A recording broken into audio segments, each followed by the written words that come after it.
Hi Aries, this is Jav. Welcome po sa ating channel. Gamitin ang reading na ito bilang gabayin lamang. Kung naka-resonate kayo, comment down. Tandaan, ito ay channel reading. Kunin nyo lang po kung ano naka-resonate sa iyo.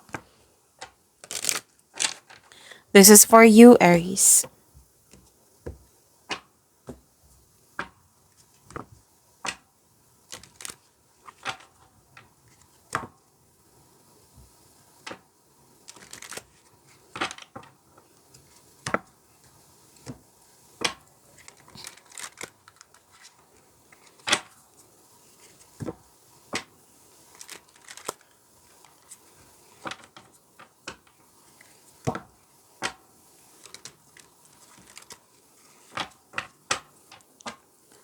Para po ito sa iyo, Aries.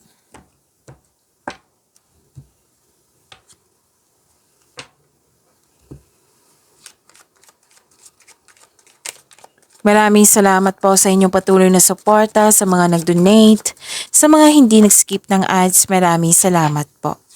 Sa mga hindi pa nag-subscribe, subscribe na po kayo at click bell notification para malaman nyo na may bago tayong video.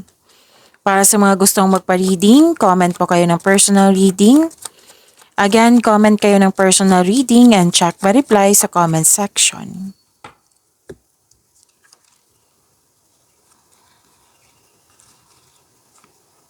Oh, ang ganda. May exciting na ganap po. May exciting na ganap.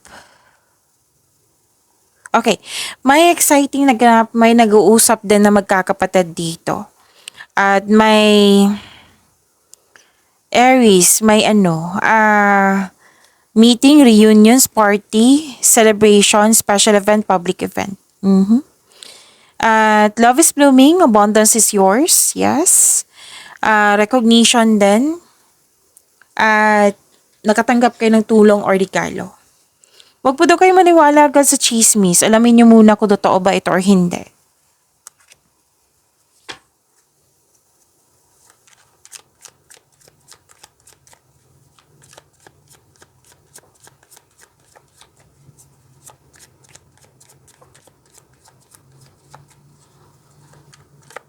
Energy po ni Aries.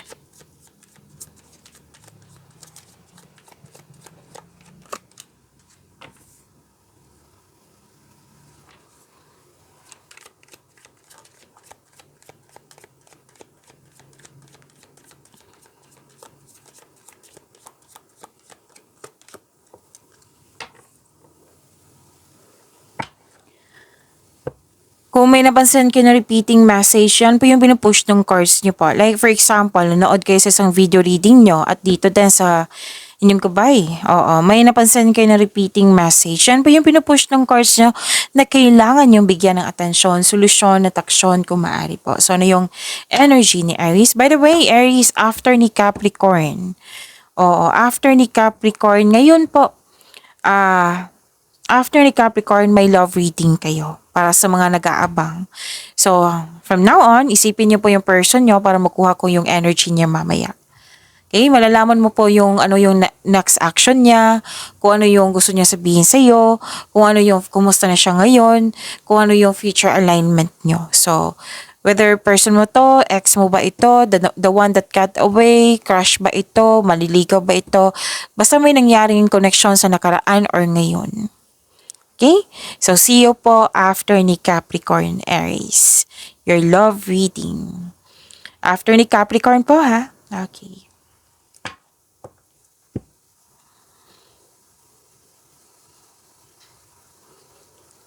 Energy po ni Aries.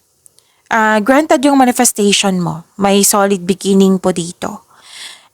Kung may concern regarding sa application like job application, scholarship application, loan application, basta application, matatanggap po. Matatanggap po kayo. Ito ay mabuting balita po sa ukol sa bagay na papasukan. Ang ilan sa inyo kakasimula lang sa trabaho or sa negosyo. Ang advice ng card nyo dito, patuloy mo lang ang pagsisikap. Tutukan ito na kasi magkakaroon ito ng self and financial growth. So more on career and money po ito.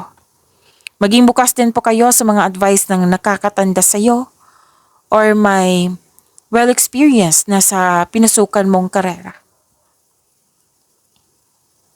Ang ilan sa inyo, dinedevelop yung hobby, skills para magamit nyo ang dagdag income.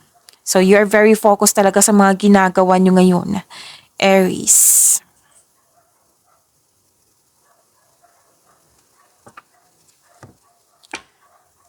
So, this is choice, future plan. May partnership akong nakikita dito. May ambisyon o idea ang gustong gawin. So, this card asks you na maggawa ng plano para sa hinaharap. Mag-ingat po sa pagiging mainipin. Supportive ang isang tao. Oo, pwedeng partner mo, partnership sa negosyo. Tutulungan ka ng taong ito para makamit mo yung layunin mo sa buhay. O, maaring may magbigay ng puhunan. At makinig din kayo sa inyong intuition kasi it will guide you sa isang malaking desisyon. Choose to follow the path of forgiveness and raise your vibration.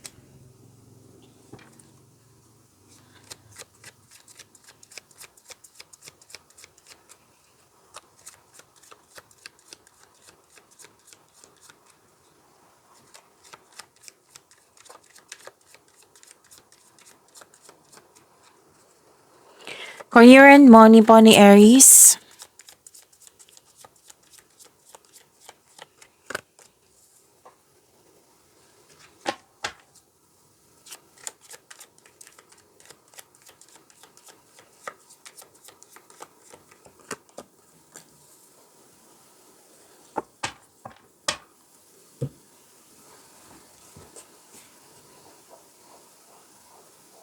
Sa coherent money niyo po, nakikita ko dito na may parating na job opportunity or yun nga, yung sabi kanina dito sa energy cards mo.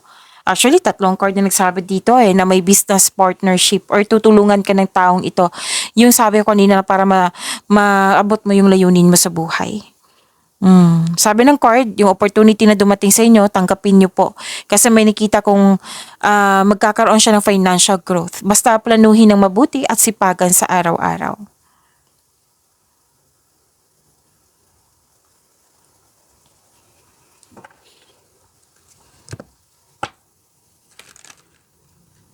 Okay, may naalala kayo dito Pwede din mangyayari ngayon na sana'y ma-overcome nyo. Kasi may nakita ko ditong loss of connection or loss of things or loss of opportunity. Again, pwedeng nangyari nito sa nakaraan na bit-bit mo hanggang ngayon, na more may nagpaalala sa iyo, or di kayo mangyayari ngayon na sana'y ma-overcome nyo or maiwasan. Sana. Oo, so may parating po na new direction, sabi ng iyong card.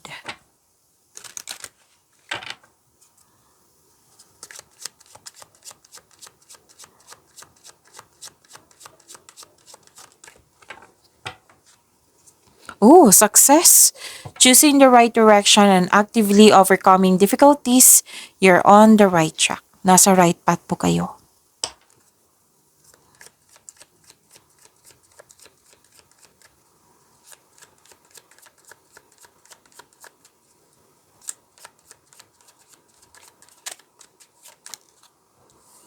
Okay, so huwag kayong matakot sa card na ito kasi this is transformation, walang mangyayaring masama.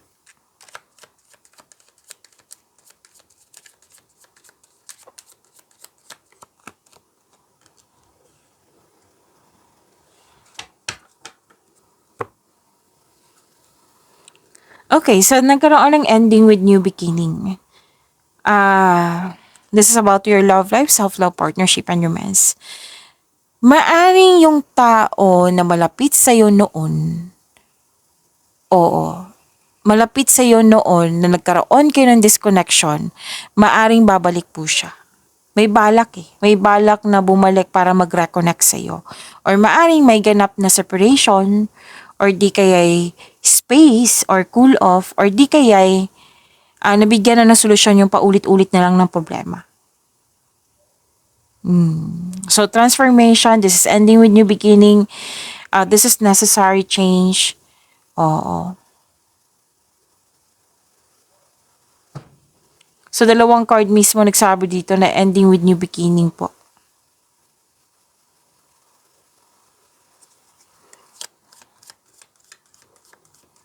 Para sa mga single, huwag kayong magalinlangan na mag-invest sa bagong relasyon.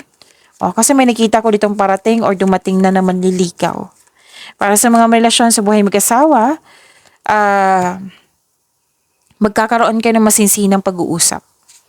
So, improve your communication po. Beware of what you are projecting for the qualities you admire in one another are qualities you both possess. Equally so, the qualities you don't like are also your own reflection. Pag-imanin niyo po yung blessings na binigay sa inyo, Aries, see you tomorrow. Maraming salamat po.